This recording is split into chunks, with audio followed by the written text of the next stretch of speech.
ನಮಸ್ಕಾರ. ನಾನು ಈ ಪೀಣ್ಯ ಕೈಗಾರಿಕಾ ಪ್ರದೇಶದ ವಾರ್ಡ್ ನಂಬರ್ 41ರ ಅಭ್ಯರ್ಥಿ, BJP ಅಭ್ಯರ್ಥಿಯಾಗಿ ಸ್ಪರ್ಧೆ ಮಾಡಿದ್ದೀನಿ. ಕಲಾ ಅಂದಾನಪ್ಪ ಅಂತ.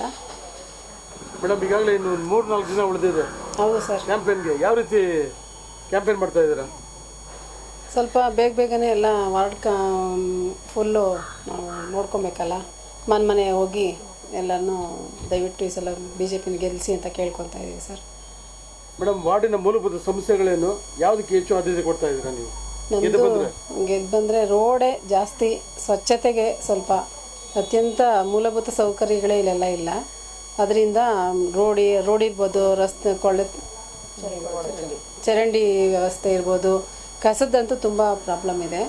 ಆಮೇಲೆ ರಸ್ತೆ, ನೀರು ಯಾವುದೂ ಸಮರ್ಪಕವಾಗಿಲ್ಲ. ಇಲ್ಲೆಲ್ಲ ಕೂಲಿ ಕಾರ್ಮಿಕರು ಮತ್ತು ಗಾರ್ಮೆಂಟ್ಸ್ ಜನ ಕೆಲಸ ಮಾಡೋದು. ಅದಕ್ಕೆಲ್ಲ ನಾವು ಪ್ರಯತ್ನ ಮಾಡ್ತೀವಿ ಸರ್. ಒಬ್ಬ ಮಹಿಳಾ ಅಭ್ಯರ್ಥಿಯಾಗಿ ಮಹಿಳೆಯರಿಗೆ ಯಾವ ರೀತಿ ಕಾರ್ಯಕ್ರಮಗಳನ್ನ ಹಮ್ಮಿಕೊಳ್ತೀರಾ ಮುಂದೆ ಗೆದ್ದು ಬಂದರೆ?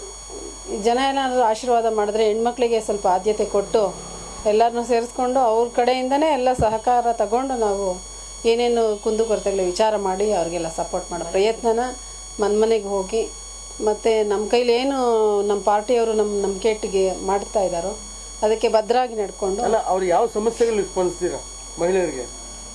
ಅವ್ರಿಗೆ ಯಾವ ಸಮಸ್ಯೆ ಅಂದರೆ ಎಲ್ಲ ರೀತಿ ಸಮಸ್ಯೆಗಳು ಇದೆ. ಮನೇಲಿ ಸ್ವಲ್ಪ ಪ್ರಾಬ್ಲಮ್ ಇರೋರಿಗೆ, ಕೂಲಿ ಕಾರ್ಮಿಕರಿಗೆ ಎಲ್ಲ ಸಂಘಗಳು ಮಾಡೋ ಮೂಲಕ ಅಥವಾ ಅವ್ರಿಗೇನು ಕುಂದುಕೊರತೆ ಇದೆ ತಿಳ್ಕೊಂಡು ಅದಕ್ಕೆ ನಾವು ಸ್ಪಂದನೆ ಮಾಡ್ತೀವಿ.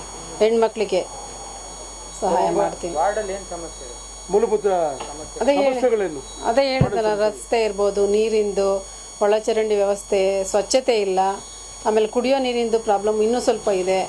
ಆಮೇಲೆ ರಸ್ತೆ, ನೀರು ಎಲ್ಲನೂ ಕುಂದುಕೊರತೆನೇ ಇದೆ ಸರ್. ಇಲ್ಲೆಲ್ಲ ರಸ್ತೆ ಅಂತೂ ಲೆಗ್ಗೆರೆ ಅಂದರೆ ಫೇಮಸ್ ಆಗಿರೋದು ರೋಡ್ಗೇನೆ. ತುಂಬ ಹಳ್ಳಗಳೆಲ್ಲ ಇದೆ. ಈ ಸಂಚಾರ ದಟ್ಟಣೆಗೆ ತಾವು ಏನು ಕ್ರಮಗಳು ತಗೊಳ್ತೀರಾ ಗೆದ್ದು ಬಂದರೆ ಏನು ನಮ್ಮ ಕೈಲಿ ಏನೇನು ಪ್ರಯತ್ನ ಆಗುತ್ತೋ, ಮೋದಿ ಸರ್ಕಾರದಲ್ಲಿ ಏನು ಮಾಡ್ತಾ ಇದ್ದಾರೋ ಅವರೆಲ್ಲರಿಗೂ ನಾವು ಗೌರವ ಆದ್ಯತೆ ಕೊಟ್ಟು, ಹೆಣ್ಮಕ್ಳಿಗೆ ಗೋಸ್ಕರ ಸಮಾಜಗಳಿರ್ಬೋದು, ಇನ್ನೂ ಹೊಲಿಗೆ ಯಂತ್ರ ಇರ್ಬೋದು, ಇನ್ನೂ ಏನೇನು ಬರುತ್ತೆ ಅದರಲ್ಲಿ ನೋಡಿಕೊಂಡು ನಾವು ಮಾಡೋಣ ಪ್ರಯತ್ನ ಮಾಡ್ತೀವಿ ಸರ್. ಮಹಿಳಾ ಅಭ್ಯರ್ಥಿಯಾಗಿ ವಾರ್ಡಿನ ಮತದಾರರಿಗೆ ಕೊನೆಯದಾಗಿ ತಾವು ಏನನ್ನ ಹೇಳಕ್ಕೆ ಬಯಸ್ತೀರಾ?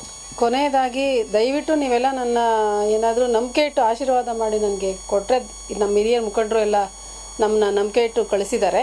ಅದಕ್ಕೆ ಭದ್ರಾಗಿ ನಡ್ಕೊಂಡು ಕೈಲಾದ ಪ್ರಯತ್ನ ಅಂತ ಸೇವೆ ಅಂತೂ ಮಾಡ್ತೀನಿ ಸರ್.